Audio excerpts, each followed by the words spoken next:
11th of October, 1944, 2:40 in the morning. The Apennine Mountains, north of the Fuda Pass, Italy. A dead man lay face down in the wet grass above the quarry road, and the rain had been on him long enough to wash the blood into the limestone dust.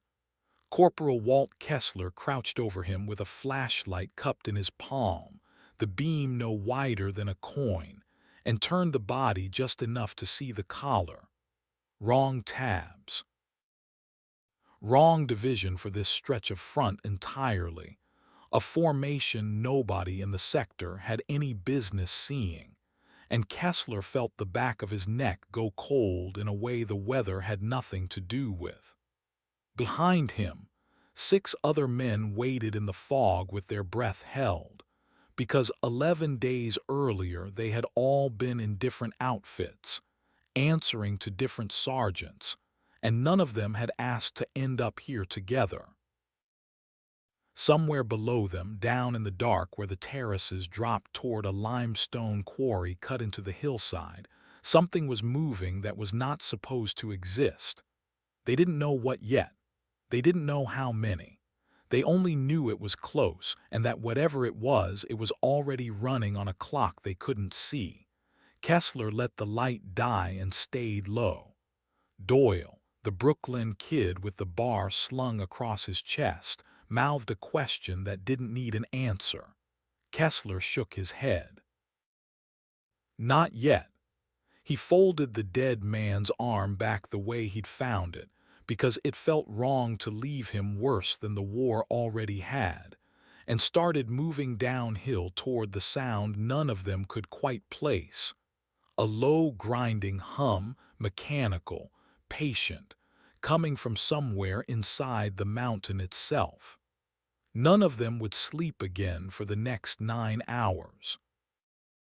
What they found in that quarry would decide whether an American division walked into a trap at dawn, and whether 7 men who barely knew each other's names could stop it with nothing behind them but the rain.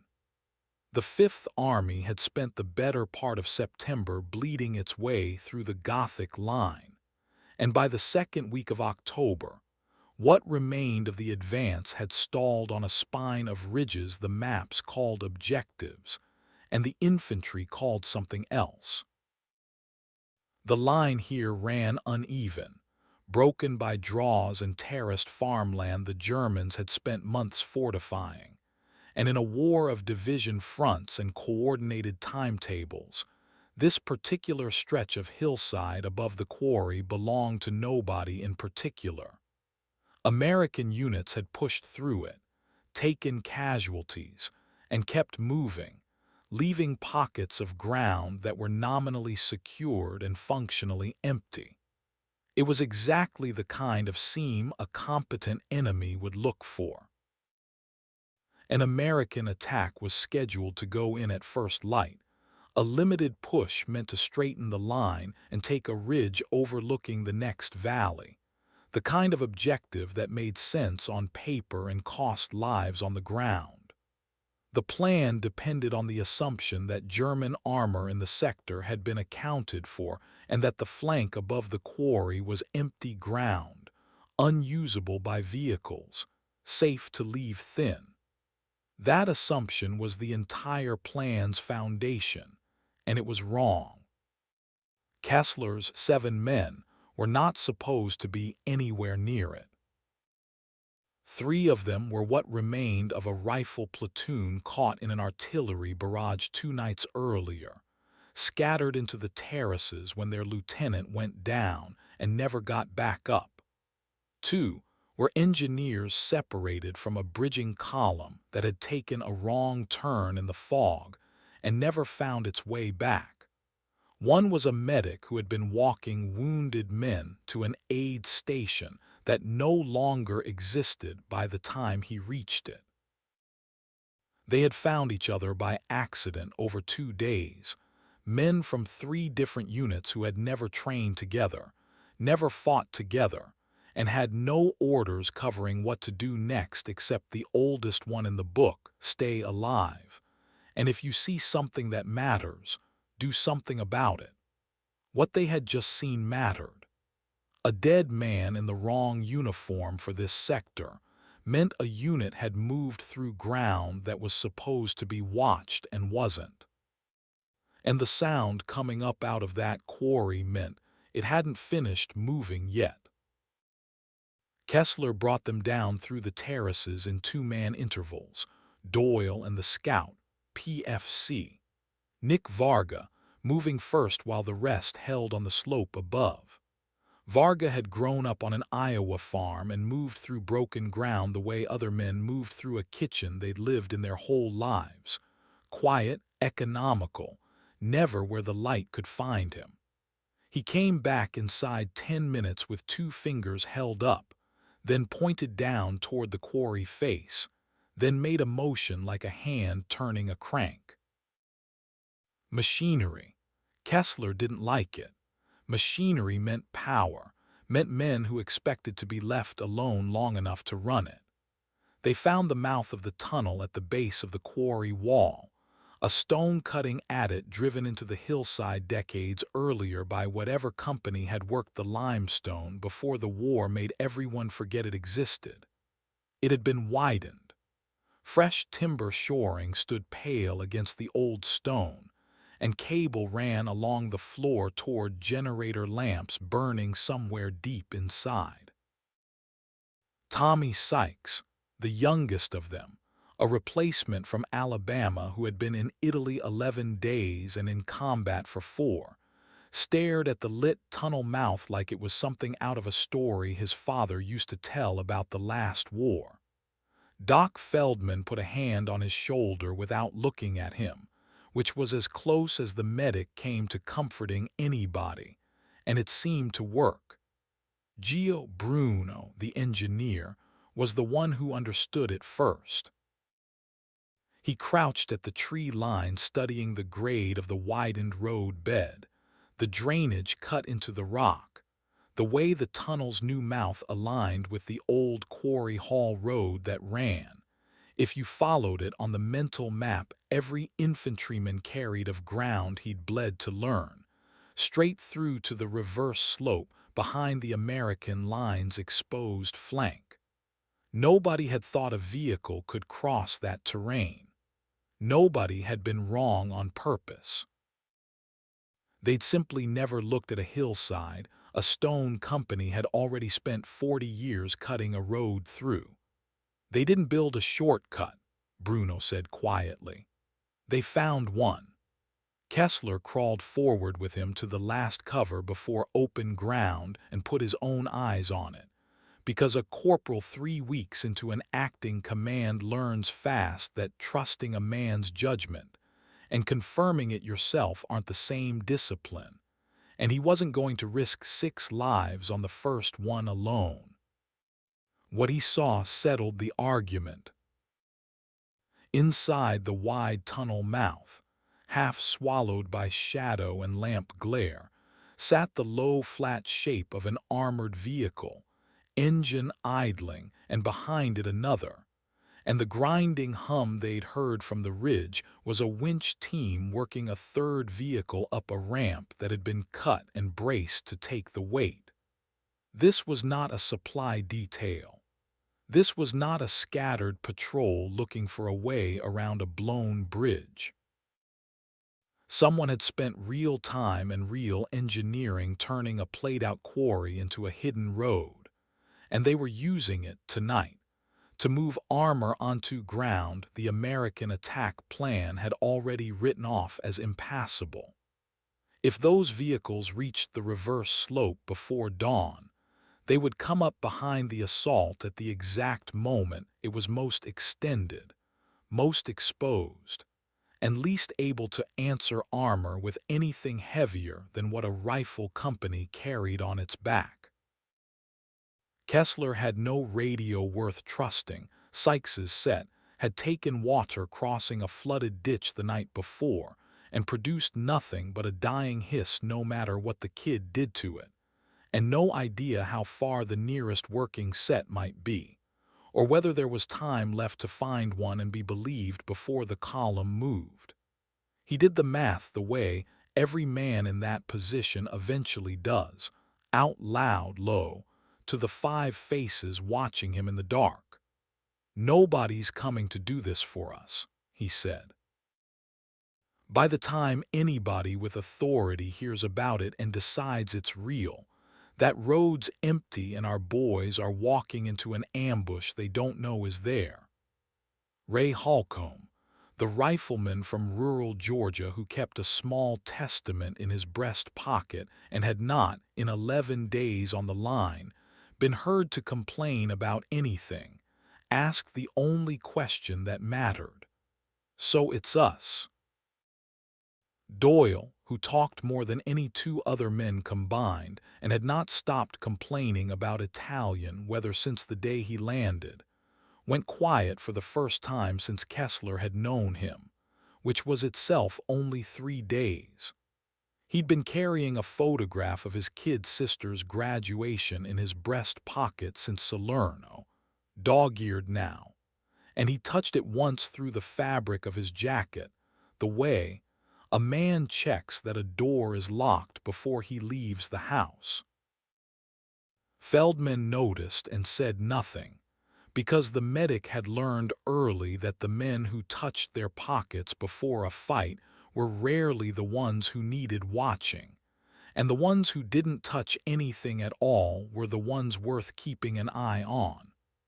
"It's us," Kessler said, and nobody argued because there was nothing left to argue with. 7 men who 3 days earlier hadn't known each other's names were now the only thing standing between a hidden tunnel full of German armor and an American attack that would go in blind at first light, and the column inside that tunnel was already moving. Bruno put a number on it before anyone else could avoid the question. He'd counted the interval between vehicles coming off the ramp, guessed at the queue still waiting deeper in the tunnel, and given it the kind of blunt engineer's math that didn't leave room for hope. 90 minutes, maybe less, before the column had enough vehicles staged to move as a formed body toward the reverse slope. 90 minutes to find a way to stop armor with the gear 7 scattered men happened to be carrying when the war split them off from everyone else. If you're watching this and you've ever had a family member who served, in Italy or anywhere else, tell us about them in the comments below. These are the kinds of decisions that never made it into anyone's letters home. The obvious answer, the only answer that fit in a 90-minute window, was Bruno's satchel charges. He was carrying enough to bring the tunnel mouth down if he could get close enough to place them, if the timing worked, if 7 men could hold a defensible position against however many soldiers were guarding a hidden armor route through the middle of the night. None of those were small ifs. But the alternative was watching the column roll out unopposed, and nobody in that tree line was willing to live with that alternative. They moved on the guard posts first, because there was no reaching the tunnel mouth without going through them. Varga found the near post exactly where a competent defender would put it, tucked into a fold of rock with a clear field down the hall road. 2 men on it, alert, professional, not the kind of green sentries a small patrol could simply walk past.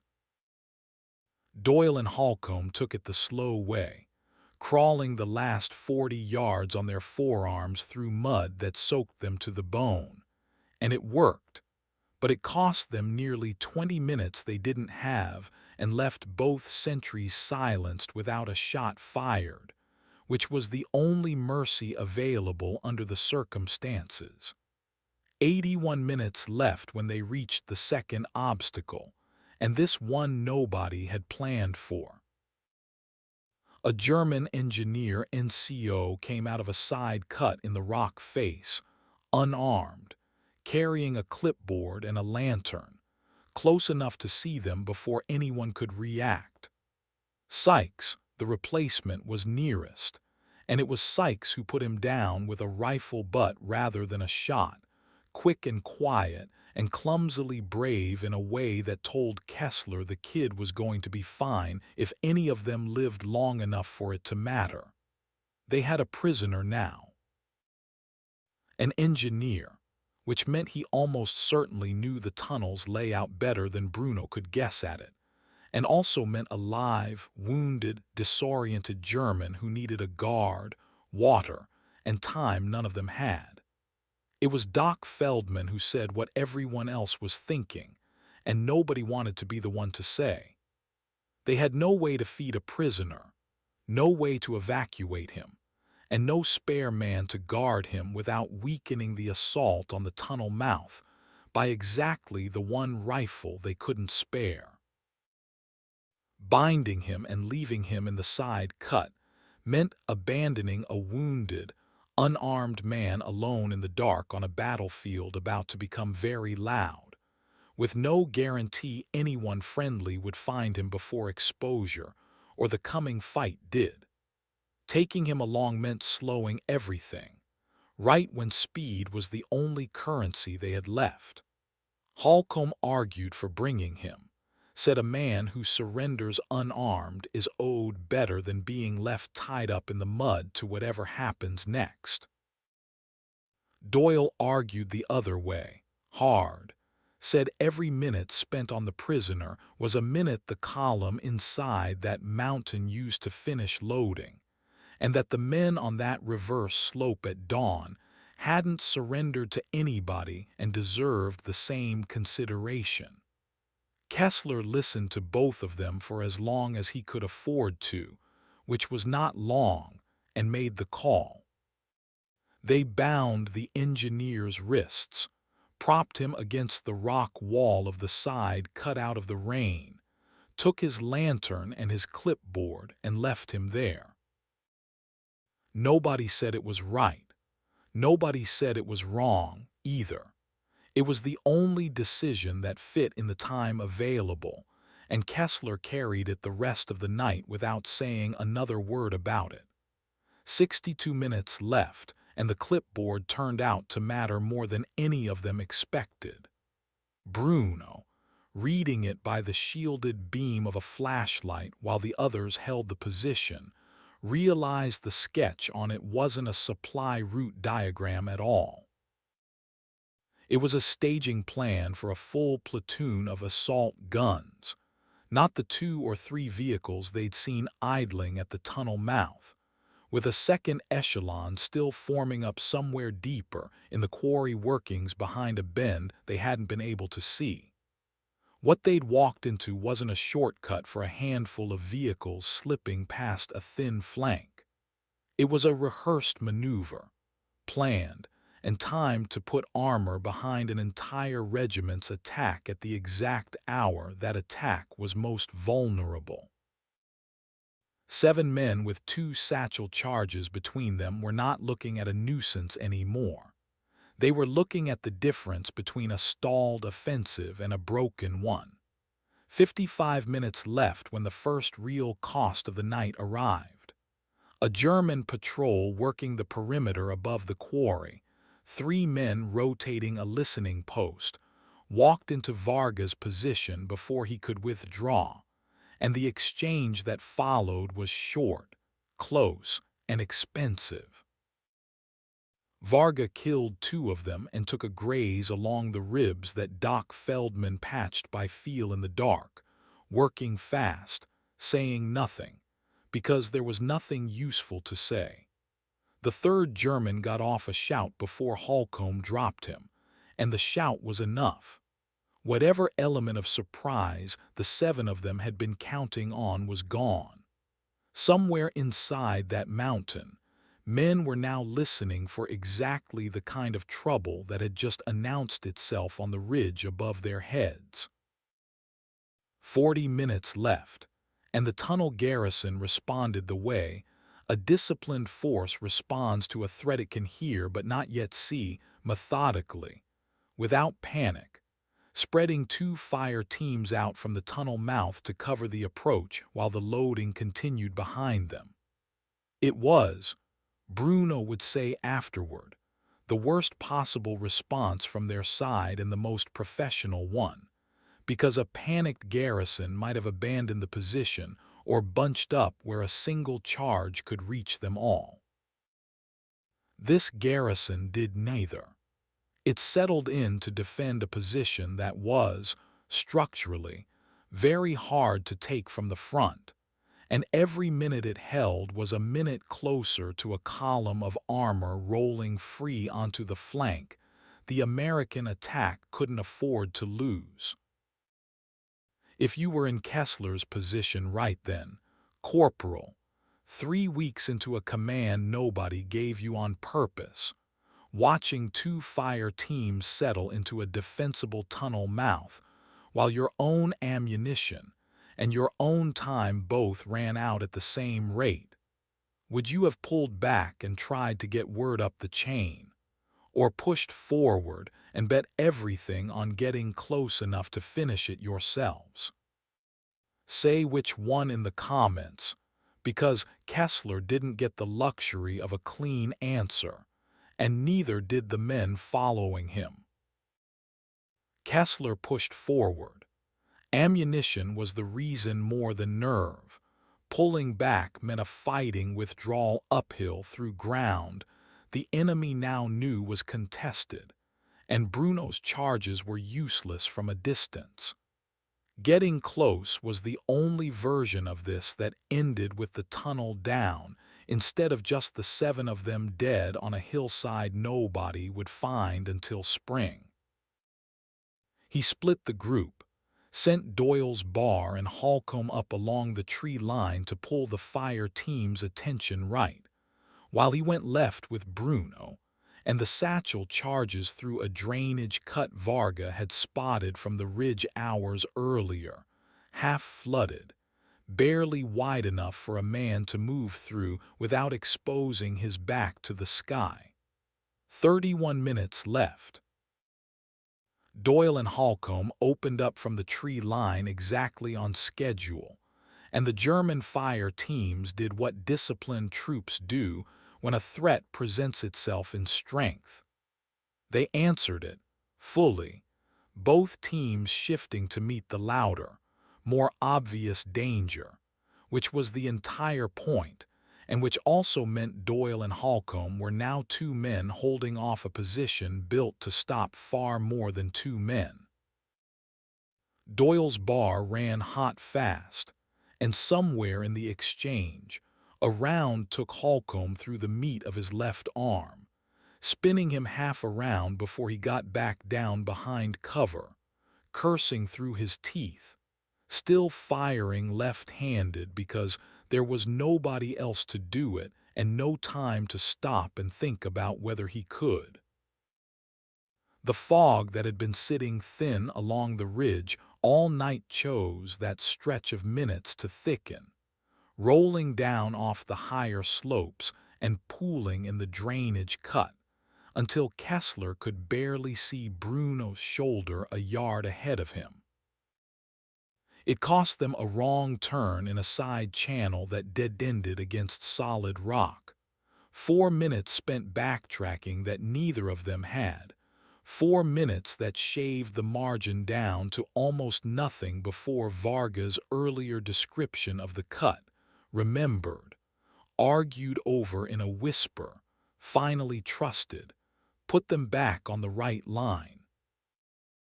The same fog that nearly cost them the approach was, in the end, the only reason they reached the tunnel's blind side without being seen at all, which was the kind of trade the mountain seemed to specialize in that night, taking with one hand and paying back with the other on no schedule anyone could predict. 19 minutes left when Kessler and Bruno came up out of the drainage cut behind the tunnel's blind side, soaked through, moving on the last reserve of speed either man had in him. The mouth of the tunnel was close now, close enough to see the idling shapes of the assault guns inside, close enough to hear a German officer's voice calling orders to the loading crew in a tone that meant the column was minutes from moving as a formed body, regardless of what was happening on the ridge above. Bruno went to work on the shoring timbers nearest the entrance, working fast and low, fingers numb, setting the charges where the tunnel's own widened ceiling would do the collapsing for him if the placement held. It nearly didn't. A German soldier stepped out from behind the nearest vehicle to relieve himself and found Bruno instead, and for 3 full seconds neither man moved, because neither one had a weapon raised and both understood exactly what the other second would decide. Kessler broke it, put the German down at close range before a shout could leave him, and the sound of that single shot was the loudest thing either of them had heard all night, loud enough that it had to have carried into the tunnel itself. It had. The officer's voice inside changed pitch, sharp and fast, and men started moving toward the entrance with weapons up. Bruno had one charge set and the second only half placed, wire trailing loose across the mud, and for a moment it looked like the whole night was about to end exactly the way these things end when the margin runs out, with 2 men caught in the open against a garrison that finally knew where they were. It was Doyle who bought them the seconds that mattered, though he never knew it clearly enough afterward to describe it as anything but instinct. His bar, already running low, put a long burst across the tunnel mouth from the tree line at the exact moment. The German response team turned toward Kessler and Bruno instead of finishing them, and that half-second of confusion, of a professional force trying to answer 2 threats from 2 directions with too little information about either one, was the entire margin Bruno needed. He got the second charge set, jammed the primer home with hands that weren't steady anymore, and he and Kessler ran. They didn't get far before the charges went. The blast came up out of the mountain low and heavy, more felt than heard, and the widened tunnel mouth folded inward on itself in a slow collapse of timber and stone that buried the entrance under several hundred tons of the same limestone the quarry had been cut from in the first place. Whatever remained of the column inside, the assault guns already loaded, the second echelon still forming up behind the bend Bruno had guessed at from a dead engineer's clipboard, stayed inside. There would be no dawn armor on the reverse slope. There would be no flanking maneuver rehearsed and timed against an American regiment that had no idea it had ever been threatened. It did not feel like a victory from where the 7 of them lay in the mud afterward, coughing dust, counting each other by name in the dark to make sure everyone answered. 6 answered. Varga, bleeding from the ribs, patched and moving under his own power. Holcomb, arm wrapped tight, pale but upright. Sykes, shaking, alive, 4 days a combat soldier and already carrying more than most men carry in a year. Doyle, out of ammunition and out of anything to say for once. Feldman, already working before anyone told him to. Bruno, hands still not steady, staring back at the collapsed tunnel mouth like he couldn't quite believe it had worked. Kessler counted 6 and called Holcomb's name a second time before Holcomb answered, and that was the moment the corporal finally let himself sit down in the mud, because, for the first time in 90 minutes, there was nothing left that needed doing in the next 60 seconds.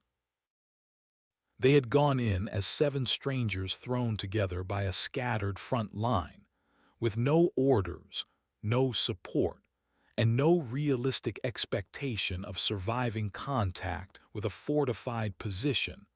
None of them had trained to assault. They came out with 6 men walking, one column of German armor buried under a collapsed hillside, and an American attack that would go in at dawn without ever knowing how close it had come to walking into a trap that no longer existed to spring. Had that column reached the reverse slope intact, the assault gun platoon and everything staged behind it would have come up on the flank of an American regiment, already fully committed to its own attack, unable to disengage, unable to answer armor with anything heavier than what the infantry carried on its back. Divisional planners on the Fifth Army's front spent the autumn of 1944 relearning, terrace by terrace and quarry by quarry. That ground written off as impassable on a map was very often ground that a determined engineer had simply not yet been asked about. And after actions like this one, patrol doctrine in mountain sectors shifted to treat abandoned industrial workings, quarries, mines, cut roads, as priority reconnaissance objectives rather than afterthoughts. It is the kind of lesson that gets written into a training pamphlet years later and credited to nobody in particular. Nobody in particular is also, more or less, what happened to the 7 men who earned it. Composite, ad hoc squads pulled together from scattered units in the chaos of a broken front line were common enough in Italy that autumn, and common enough that the paperwork rarely followed them the way it followed men who fought as an intact unit under an officer who survived to write the citation himself. Actions exactly like this one, small, decisive, unwitnessed by anyone above platoon level, went undocumented far more often than they went recognized, not from any particular unfairness aimed at these men specifically, but because the Army's award process depended on someone with rank and a typewriter knowing the story had happened at all. Where that someone didn't exist, the story simply didn't reach a review board, then or for years afterward, and post-war efforts to correct the record for exactly this kind of overlooked, ad hoc action came too late for a great many of the men who'd earned better. What happened to this particular column of German armor, buried under a hillside in the Apennines, made it into an after-action summary somewhere in a Fifth Army file, and in all likelihood stopped there. Whether you think 7 men who stopped a hidden armored flank attack with 2 satchel charges, and no orders got the recognition their night deserved, or whether you think the record failed them the way it failed so many others who fought outside the tidy structure of an intact unit, is worth sitting with for a minute. Put your answer in the comments, because it's the kind of question this war left unanswered a great many more times than anyone likes to admit. Kessler went home to Pennsylvania in 1945 and worked the mines his father had worked, the way a lot of men in that generation went back to exactly the life the war had interrupted, because there wasn't another one waiting for them. What stayed with him, by his own account years later, was not the collapse of the tunnel or the run through the drainage cut, but the sound of Holcomb's name going unanswered in the dark for those first few seconds before he called back, and the quiet, complicated relief of a night that ended with 6 men standing instead of 7.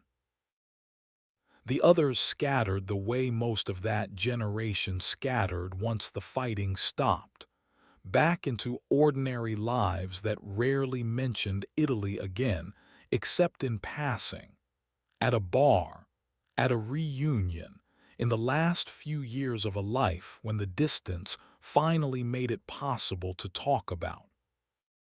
Doyle went back to Brooklyn and, by most accounts, never fully stopped talking about anything else either, though he was known to go quiet on the anniversary of that October night for reasons he never explained to anyone who asked.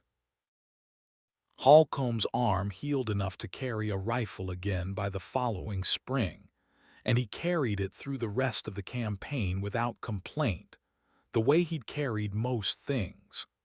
Varga went back to the Iowa farm his family had worked for 3 generations and rarely spoke of the war at all, which those who knew him best understood not as forgetting, but as a different way of remembering.